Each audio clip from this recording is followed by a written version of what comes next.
आप सबको नमस्कार। सर्वप्रथम इस धरा को नमन करती हूँ। आम्बेकर जी और यहाँ उपस्थित तमाम लोगों ने मेरा नाम चुना, मैं ये सोच सोच कर अभिभूत हूँ।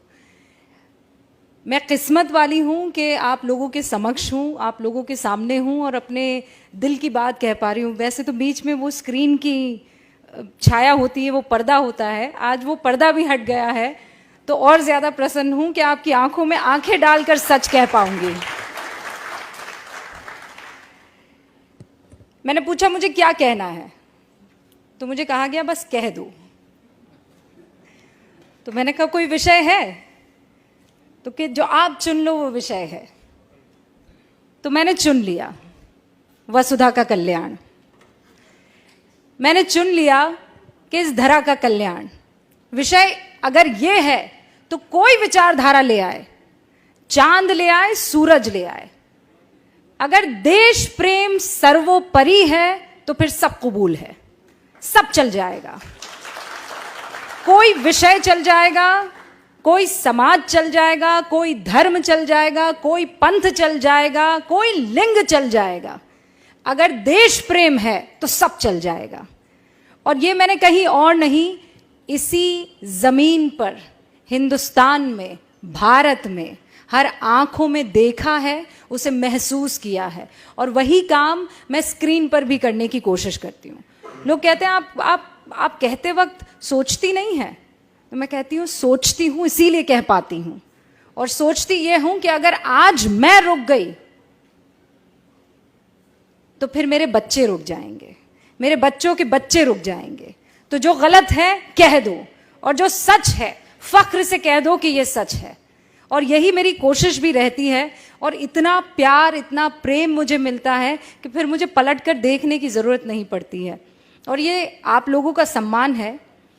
आज जिस कार्यक्रम में मैं उपस्थित हूँ, हाँ, हमें करप्शन उजागर करना है, देश की नीतियों पर, तमाम तरीके की राजनीति पर, हर तरीके की कवरेज करनी है। क्राइम भी हो रहा है, महिलाओं के उत्थान की बात करनी है, समाज के कल्याण की बात करनी है। तो ये कटोरे में दूध है। लेकिन क्या इस बीच मैं इस धरा के कल्याण को भूल जाऊंगी?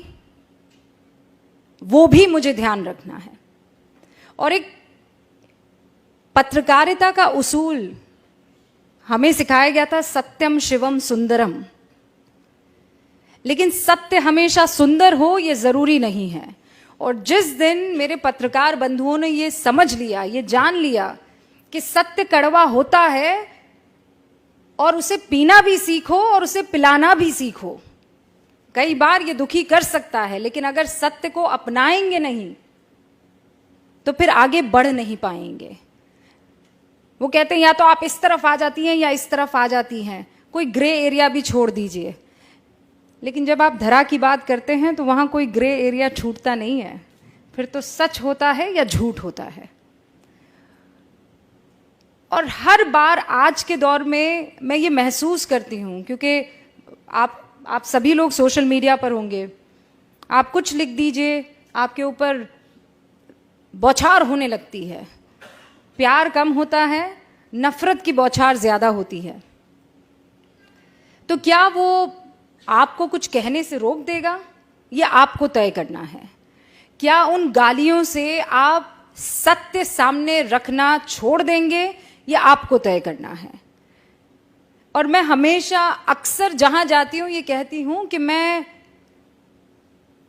आइसक्रीम नहीं हूं कि जिसे देखकर, जिसे सुनकर हर कोई खुश हो जाए। मैं एक पत्रकार हूं,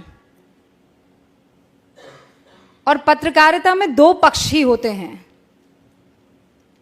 अक्सर ये सिखाया जाता है कि पत्रकारिता में आपको अनबायस्ड होना चाहिए।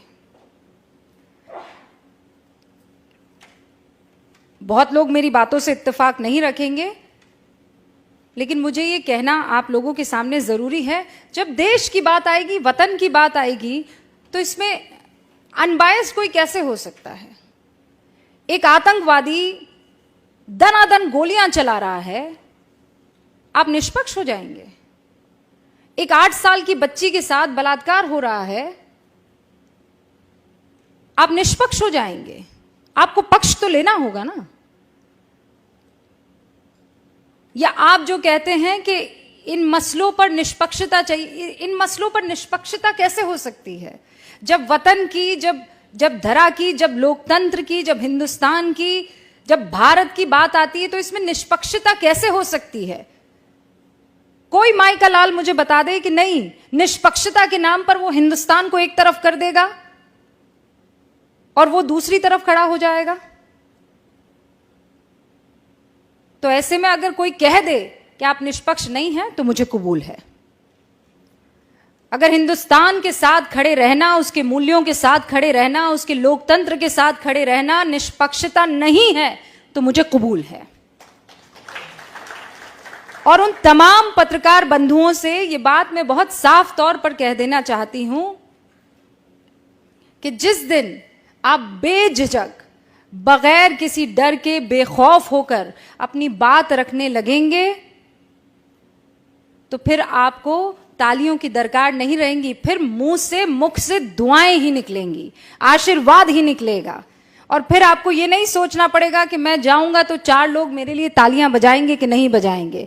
उन तालियों की दरकार मत रखिए। बाहर से लोग क्या कहते हैं वो मत सोचिए। ये सोचिए कि इस वक्त इस जमीन को किस चीज की जरूरत है। इस जमीन को निडरता की जरूरत है, इंस्पेक्शन की जरूरत है, आत्मचिंतन की और मंथन की जरूरत है। और फिर मैं कह रही हूं, कोई विचारधारा हो ना, किसी को चांद पसंद है, कोई ना, किसी को सूरज पसंद है, कोई ना, पर है तो धरा ही के ना, है तो धरती ही के। और जब तक वो धरती में सम्मिलित है, वो चांद हो कि सूरज हो, वो हमारे हैं और हम उनके साथ खड़े हैं। अपनी बात को मैं यहीं विराम देती हूं, लेकिन इस उम्मीद के साथ कि मेरे जैसी उन तमाम आवाजों को आपका आशीर्वाद हमेशा मिलता रहेगा।